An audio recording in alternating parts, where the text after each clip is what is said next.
जय श्री गणेश दोस्तों। हमारी आज की कहानी का नाम है स्वार्थ। कहानी अच्छी लगे तो प्लीज़ चैनल को सब्सक्राइब कर लीजिएगा। अब शुरू करते हैं कहानी। खुशी कैसी है और हमारा नाती वो कैसा।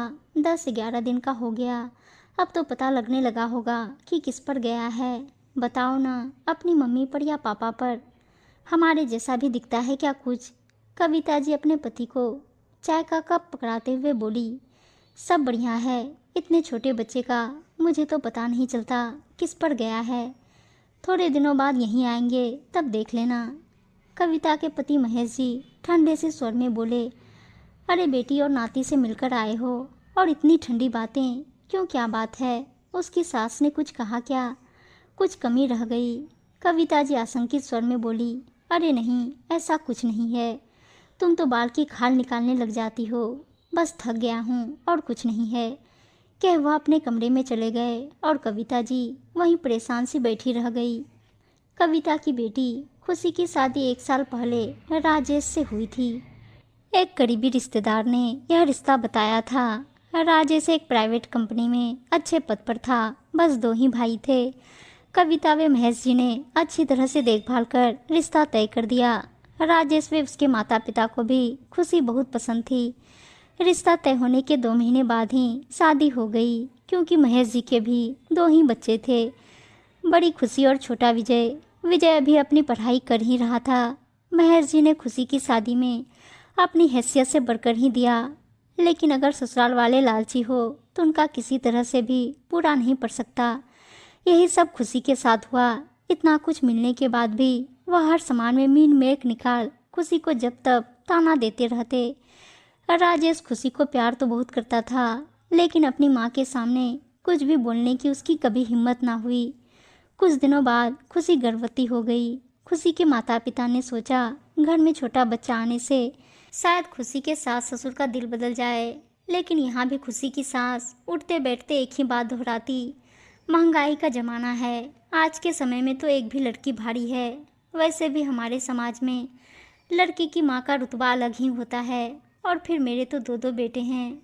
सास पर भी इनके कारण पूरा रोब रहा मेरा। पता है बहू, पूरे 9 महीने खुशी इस मानसिक तनाव में रही कि जो बेटी के होने से पहले इतने ताने दे रही हैं, अगर बेटी हो गई तो उस नवजात का क्या होगा।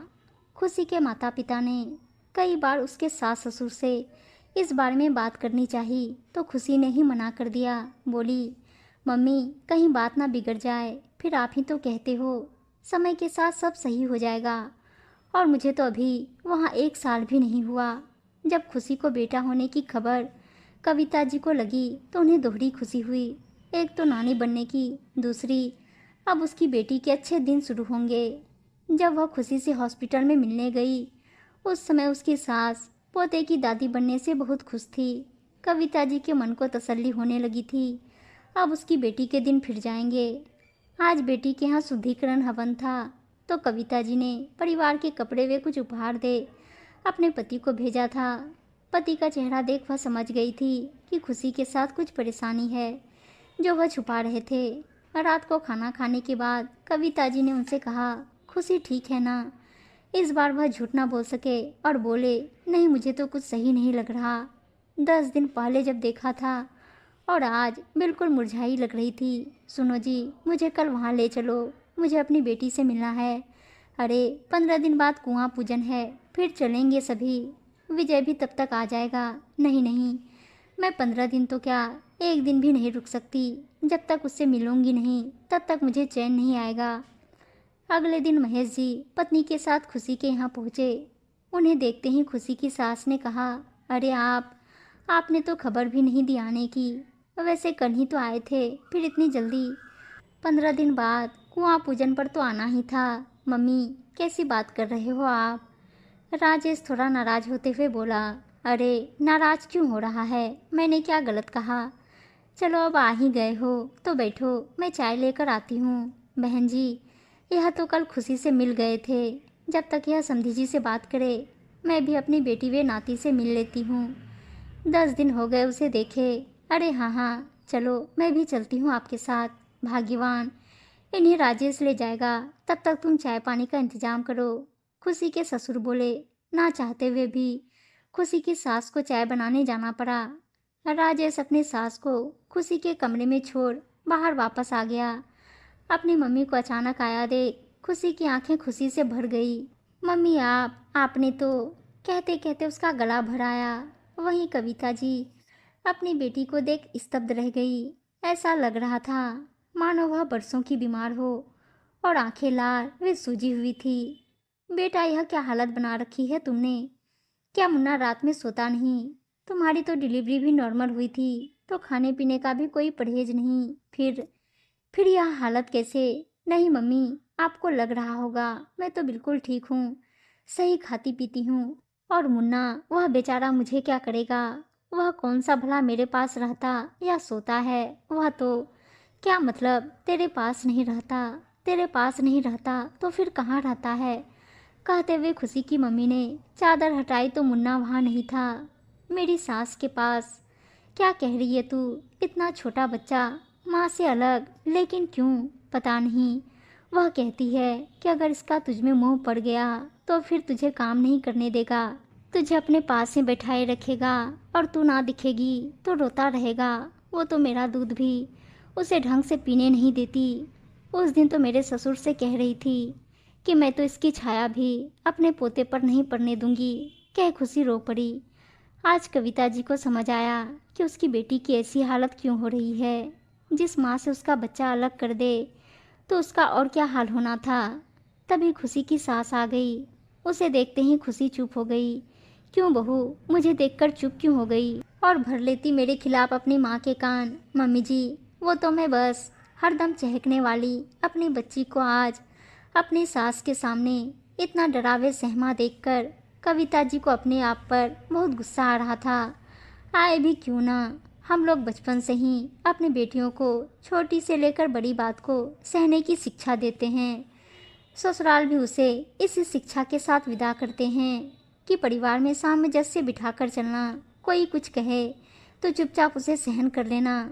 उसी का यह नतीजा है कि खैर अब और नहीं।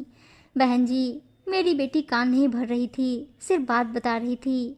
और यह क्या बहन जी, आपने उस 10 दिन के बच्चे को अपनी माँ से अलग क्यों कर रखा है? हाँ हाँ, वह तो मैंने इसकी भलाई के लिए किया है। खुशी की सास थोड़ा सकपकाते हुए बोली। उसे नहीं पता था कि खुशी अपनी माँ को सब कुछ बता देगी।